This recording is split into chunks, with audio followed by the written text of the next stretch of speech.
This is scenario number two. Scenario number two was with Mrs. Longoria, the principal. She had heard rumors about Miss Guzman.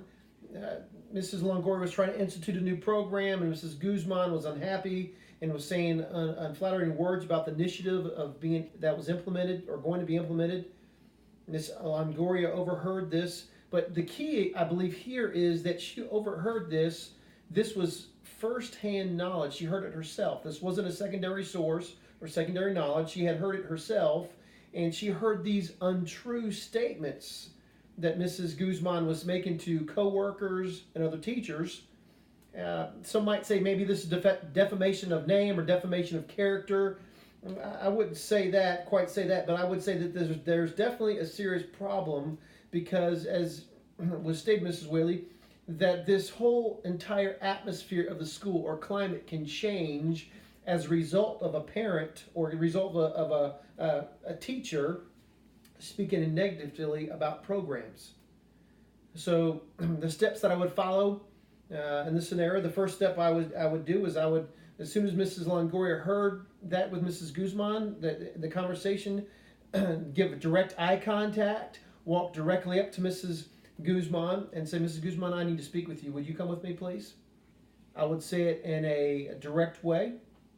I would walk with her to the office and I would ask her to take a seat in the lobby. I would go back to my office. I would write down the untrue statements that were said. Of course, I'd pray for sure. Seriously, I'd pray. I think it's important to stay calm and focused about the statements that were said. And then I would call Mrs. Guzman in. I'd call her into the office and let her know that I overheard what she had said. And I would ask Mrs. Guzman if she would you please repeat the statements I heard you say? Could you tell me? And if Mrs. Guzman stumbled and bumbled, so to speak, that it's indication probably most likely that she was lying and might be embarrassed for being called on the carpet, called to the office. I would clarify each statement. Ms. Longoria then should tell her what she had heard. If Ms. Guzman's not willing to say it, then I'd say these are the statements I've heard. She can verify the accuracy of these statements with other teachers later if that's necessary.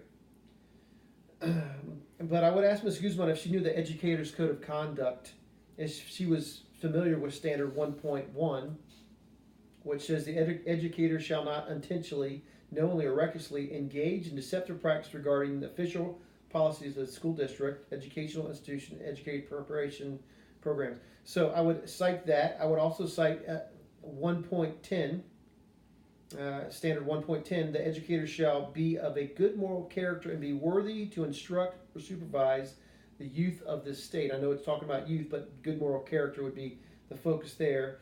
And of course, Standard 2.2, it says the educator shall not harm others by knowingly making false statements about a colleague or the school system. So the false statements about a colleague, about the principal, untrue statements, that's key there. And then Mrs. Longoria, the principal, I would say that she should let Mrs. Guzman know that she has violated these standards. I would cite the standards, she's violated these standards, and let her know that this is going to be notated. It's going to be placed in her file. And if there's any evidence of this taking place again, that she would be dismissed or her contract would not be renewed. I would speak from an administrator saying that, Ms. Guzman, I'm saddened by what is taking place, and I fully respect it. I fully respect your efforts in the classroom, the way that you worked with young people. I really respect that. I would let Ms. Guzman know that I need her support. Ms. Guzman, I need your support. Put yourself in my shoes. I need your support to help me carry out these initiatives and programs. And at some point, I might even ask, back later, I might even ask Ms. Guzman to come in and be a part of the program. Maybe work on an aspect or lead a certain portion of it. I might do that so she can take ownership and we can focus on Mrs. Guzman's strengths. So those are things I might do. A few things that came up, and I looked at in Chapter 4 of Teacher Freedom of Expression, Academic Freedom, Association, Appearance, and Copyright. The case that was noted or cited was the Pickering case. Marvin Pickering, Illinois high school teachers, published a sarcastic letter That was the case that was noted. And the question in this article said, can teachers ever be disciplined for publicizing their views or criticizing immediate supervisors? And yes. According to the Pickering decision, there are some positions in education in which the need for confidentiality is so great. And let's talk about confidentiality is great, even completely correct public statements. That's key there. But the other one that was cited here are, the question would be, teachers, are they protected by the First Amendment or are they protected by the 14th Amendment? Well, according to the First Amendment, are teachers' personal complaints protected by the First Amendment? And no. According to the Supreme Court, when a public employee speaks not as a citizen upon matters of public education, but instead as an employee upon matters of only of personal interest, courts will not review the public agency disciplinary decision. So if they're speaking upon matters of public concern and they're pinpointed there, that and a personal interest, that can be a case. Well, as I looked at this, I thought to myself, another resource that I pulled from was Kim Marshall, Rethinking Teacher Supervision and Evaluation. And the Kindle edition, it was on page 224 through 1230. And basically, Kim Marshall had pointed out that to some teachers, criticism feels like a power trip on the boss's part, and there's always a reason to push back. And maybe employees or maybe educators feel that the administrator is on some type of power trip, and because they haven't been in the classroom in years.